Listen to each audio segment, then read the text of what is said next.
Antes de mergulhar nesta história incrível, considere se inscrever no canal e ativar o sininho. Cada história aqui tem algo a dizer. E você não vai querer perder nenhuma. Amina Cissé nunca buscou reconhecimento. Desde jovem, aprendeu a não depender dos outros para validar seu valor. Seu caminho foi pavimentado com obstáculos, olhares curiosos, julgamentos silenciosos, expectativas reduzidas ao que os outros achavam que uma mulher negra poderia realizar. Mas Amina era determinada. Ela havia estudado, trabalhado e se sacrificado muito mais do que a sociedade esperava dela para provar sua competência. Ela nunca pediu para ser colocada em um pedestal, mas sim para ser respeitada por sua capacidade de realizar o que se propôs a fazer. O caminho para se tornar diretora do FBI foi árduo. Ela não foi a primeira mulher, muito menos a primeira pessoa negra, a alcançar cargos de poder em instituições influentes, mas foi uma das poucas a alcançar esse nível com merecido reconhecimento. Ela teve que se provar espetacularmente em um ambiente dominado por homens brancos, figuras poderosas frequentemente oriundas de uma antiga elite institucional. Cada vez que se sentava à mesa de uma sala de reuniões, apresentava um relatório ou fazia um anúncio público, Amina tinha consciência de que suas ações eram percebidas como exceções, como se seu sucesso decorresse de circunstâncias especiais e não de uma competência inquestionável. Nos corredores do FBI, muitos a respeitavam, alguns até a temiam. Mas lá fora, nas ruas, nos bairros mais remotos, nos escritórios de políticos ou policiais, sempre havia aquele tom, aquele olhar que dizia: ela não deveria estar aqui. Ela não era apenas a diretora do FBI, era uma mulher negra, alguém cuja própria existência naquele cargo era uma afronta àqueles que acreditavam que as estruturas de poder eram reservadas para aqueles de certas famílias e cores de pele. Mas naquele dia, aquele simples incidente mudaria tudo o que ela pensava saber sobre poder, justiça e como alguém era percebido naquele país. Ela não previra que sua posição, conquistada com muito esforço, seria testada em uma rua de Washington, D.C., em uma noite aparentemente comum.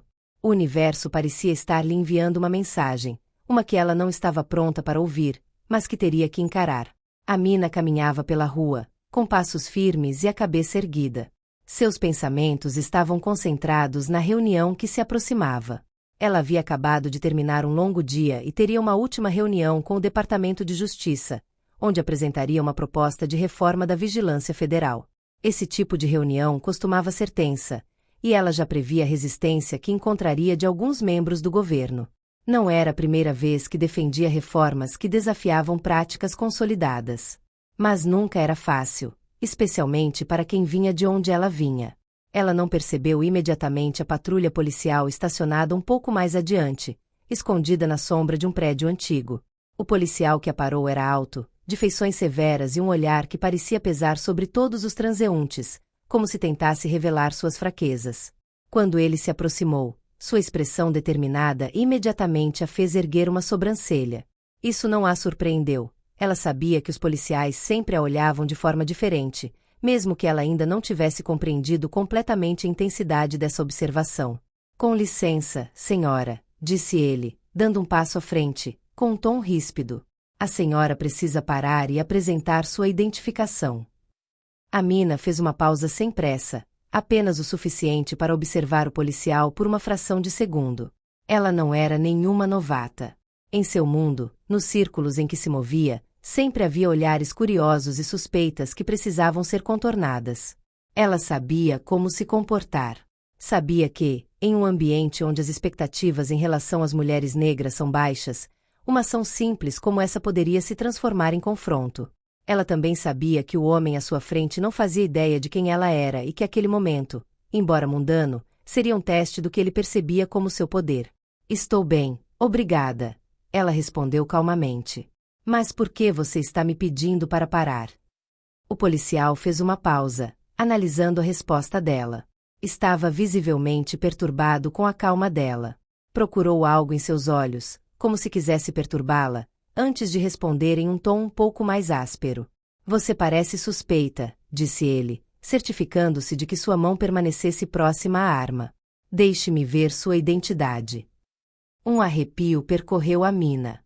Não era a primeira vez que ela era parada por parecer suspeita em bairros onde a polícia estava particularmente tensa.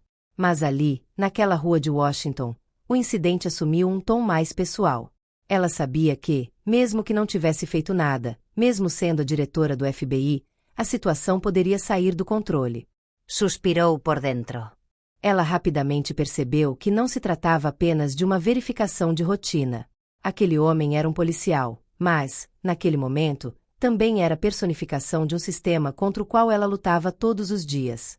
Um sistema que, apesar de seus esforços e sucessos, ainda tinha capacidade de reduzi-la a uma figura sombria, uma pessoa a ser examinada mais de perto. Vou te dizer uma coisa, ela começou, com a voz calma, mas firme. Sou a diretora do FBI. E se você não me libertar imediatamente, vou garantir que o país inteiro saiba como você escolheu me tratar. Suas palavras pairaram no ar, mas o oficial não pareceu impressionado. Pelo contrário, ficou paralisado por um instante, desconcertado, como se não acreditasse no que ouvia. Mas o orgulho, a rigidez de sua aparente autoridade, o impediram de recuar. Seus lábios se curvaram em um sorriso sarcástico. É o que todo mundo diz quando se sente preso, murmurou, com desprezo palpável.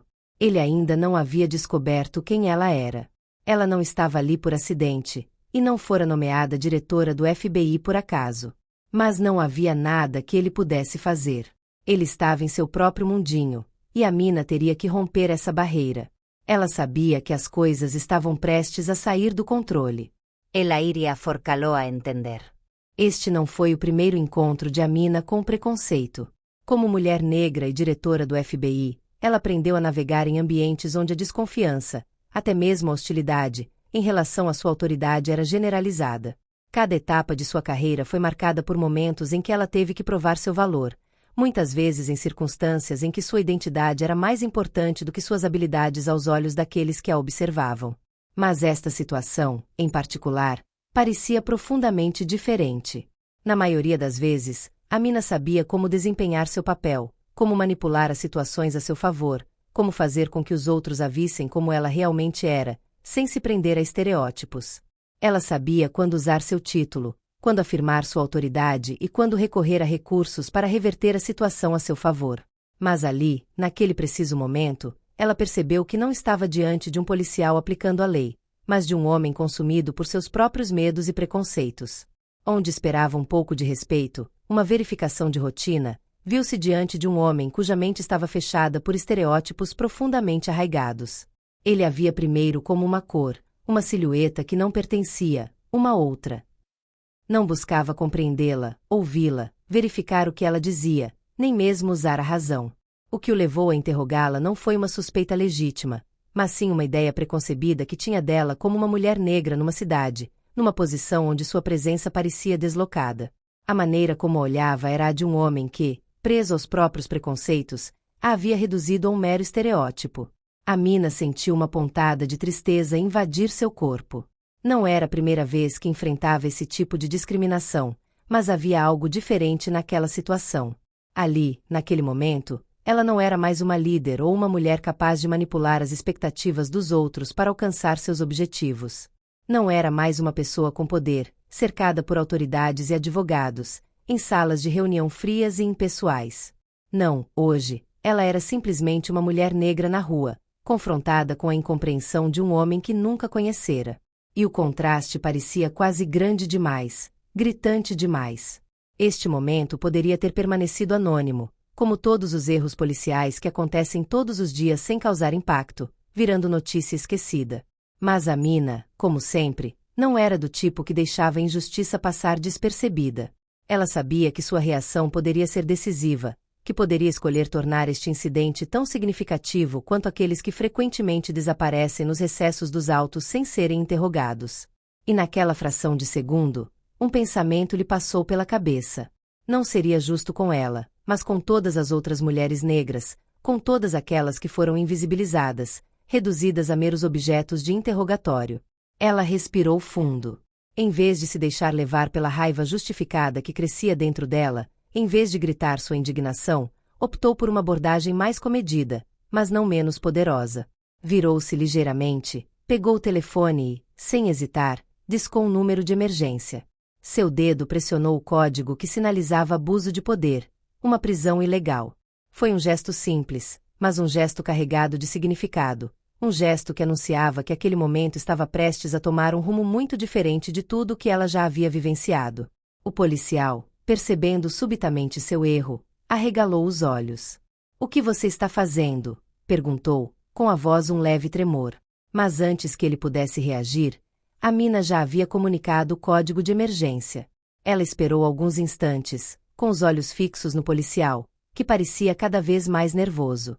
Então, quase imediatamente, uma chamada chegou ao walkie-talkie do policial.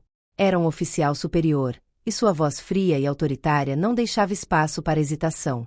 "Aconselho você a contextualizar a situação imediatamente", declarou a voz, inequivocamente. "Ela é a diretora do FBI." Amina não precisava ver a expressão do policial para saber como ele se sentia. Ela sabia que seus olhos estavam arregalados, cheios de confusão, vergonha e medo. Ele se levantou abruptamente, gaguejando um pedido de desculpas, mas Amina nem se deu ao trabalho de ouvir. Ela sabia que suas palavras eram apenas tentativas de reparação, palavras que ele dizia para aliviar sua consciência, mas elas não mudariam o fato de que ele a tratara de forma injusta e humilhante. Ela se levantou, implacável, e se dirigiu a toda a força policial presente, alguns dos quais permaneceram em segundo plano, observando a cena sem intervir. Sua voz era firme, clara e carregava a autoridade de uma líder, mas também a dignidade de uma mulher que se recusava a ser reduzida a um simples estereótipo. "Não vou me desculpar por ser uma mulher negra nesta cidade, ou por ocupar o cargo que ocupo", disse ela, com o olhar percorrendo os policiais. "Mas o que peço é que me tratem com o respeito que mereço, assim como tratariam qualquer outra pessoa." Suas palavras ecoaram no ar, como um sino tocando em um espaço fechado. A multidão que começava a se formar ao redor deles, atraída pela cena, levou um momento para digerir suas palavras. Alguns já pegavam seus celulares, filmavam, o olhar fascinado pela forma como aquela mulher calma e imponente enfrentava a hostilidade e a desconfiança de um homem que, até poucos minutos antes, a havia reduzido a uma mera cor de pele. Os policiais se entreolharam, desconfortáveis, sem saber como reagir. Não estavam acostumados a ser confrontados com esse tipo de situação, não dessa maneira. Mas Amina, sem pestanejar, esperou que reconhecessem sua autoridade e a dignidade de seu status, não como chefe do FBI, mas como uma mulher humana. Os transeuntes permaneceram em silêncio, alguns cochichando entre si. Uma pequena vitória acabará de acontecer naquela rua, e marcava algo maior do que aquela simples interação. Não se tratava apenas de uma questão de preconceito ou abuso de poder, mas de uma luta por reconhecimento, dignidade e pela verdade que acabará de ser trazida à tona. No dia seguinte, Amina decidiu não se contentar com a indignação silenciosa que tantos outros tiveram de engolir ao longo das décadas. Ela não queria que essa humilhação se dissolvesse no fluxo banal de notícias rapidamente esquecidas. Não, desta vez, ela iria se manifestar. Não apenas por si mesma, mas por todos aqueles que foram interrogados sem razão, suspeitos sem fundamento e menosprezados sem remorso. Ela convocou uma coletiva de imprensa na sede do FBI. A sala estava lotada. Jornalistas, câmeras e microfones erguidos como armas, prontos para capturar cada palavra. Quando Amina entrou, ereta em um terno escuro, o silêncio se instalou imediatamente. Seu olhar percorreu a sala calmamente, mas seus olhos brilhavam com uma clareza nítida. Ela falou com a clareza de uma mulher que não tinha mais medo. "Eu poderia dizer que foi apenas um mal-entendido, que o incidente foi isolado, que não importa. Mas isso seria mentira. O que vivi ontem é a versão visível de um veneno invisível. O que eu senti, milhões de outras pessoas vivenciam todos os dias, sem câmeras, sem microfones, sem o poder de revidar. Este sistema que afirmamos ser justo não é justo para todos. E estou aqui para dizer que isso precisa acabar." Não havia tremor em sua voz. Nenhuma raiva explosiva, mas uma força silenciosa e cortante. Uma lâmina de verdade desembainhada no coração do silêncio institucional. Em poucas horas, a gravação da conferência circulou pelas redes sociais. As imagens da prisão, divulgadas na mesma ocasião, amplificaram o choque. Aquilo não era mais apenas uma notícia, era um símbolo. Uma diretora negra do FBI, tratada como suspeita por seus próprios homens. Esse paradoxo irrompeu aos olhos do público como um tapa na cara. A reação foi avassaladora. Debates foram abertos em todas as redes nacionais. Programas de entrevistas os abordaram. Figuras políticas romperam o silêncio, algumas em apoio, outras em justificativa.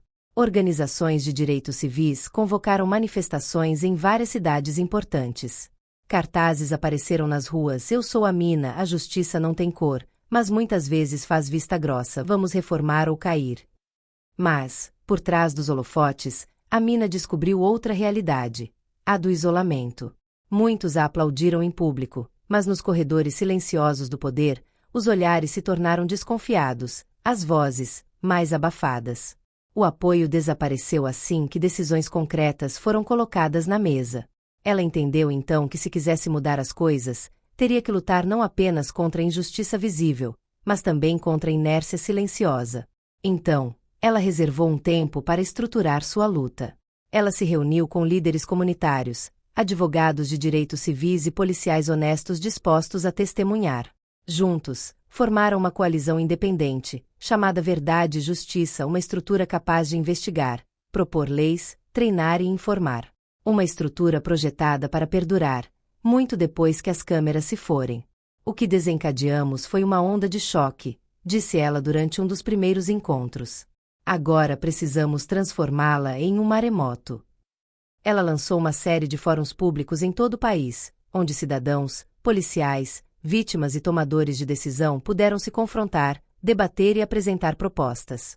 Participou da elaboração de um projeto de lei federal sobre transparência nas intervenções policiais. E, acima de tudo, deu rostos, nomes e histórias às vítimas anônimas que haviam sido ignoradas. O caminho foi longo. A resistência foi intensa. Cada vitória parecia preceder um revés. Mas a mina se manteve firme, movida pela convicção de que aquela luta não era uma opção, mas uma necessidade. Não se tratava mais de prestígio, nem mesmo de posição. Era uma promessa feita a uma versão mais jovem dela, a todas as meninas negras que a observavam silenciosamente por trás das telas. Tratava-se de justiça, de dignidade E de futuro.